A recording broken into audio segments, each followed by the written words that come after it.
Subhanaka Hai Rahman Jisu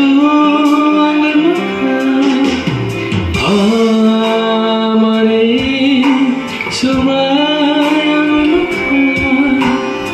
Hai Rahman Jisu Angmaka Nunghai Mayana Nunghai Pandana Nunghai Hamzat Naikuru Nunghai Subhana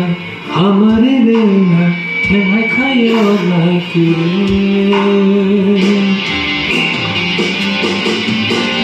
O Subhanallah Hamaido O Subhanallah Lobiru Sabo O Subhanallah Hamaido O Subhanallah Lobiru Sabo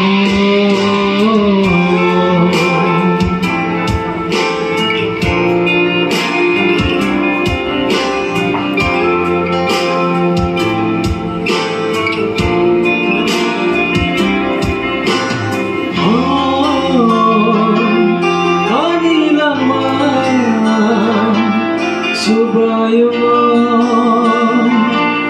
Hambairani Ani Bekabisini Jetong kribai Borolobi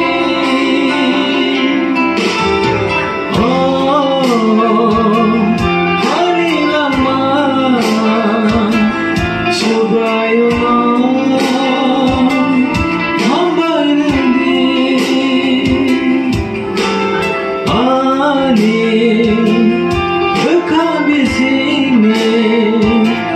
Jetong kribai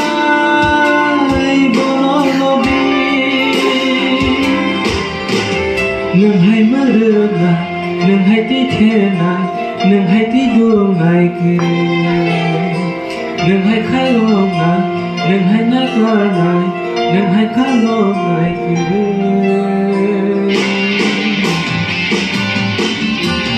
O Subhanallah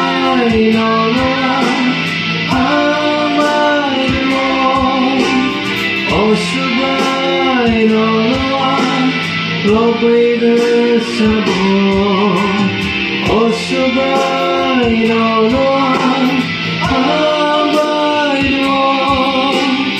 O Subhanallah Lobiru Sabo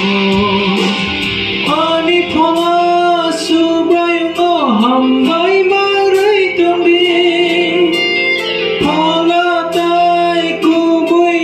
Bonusuri mantumbi Hani Phala Subayullah Hambai Mangai Tambi Phala Tai Kubui Bai Bonusuri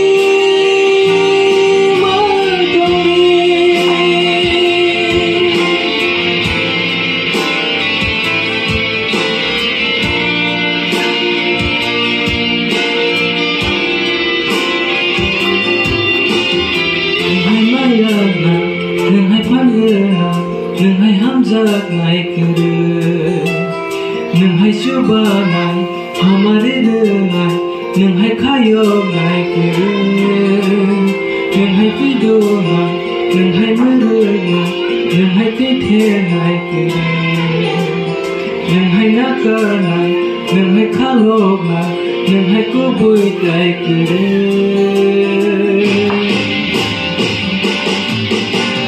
O Subhanallah Hamaido O Subhanallah Lobiru Sabo O Subhanallah Hamaido O Subhanallah Lobiru Sabo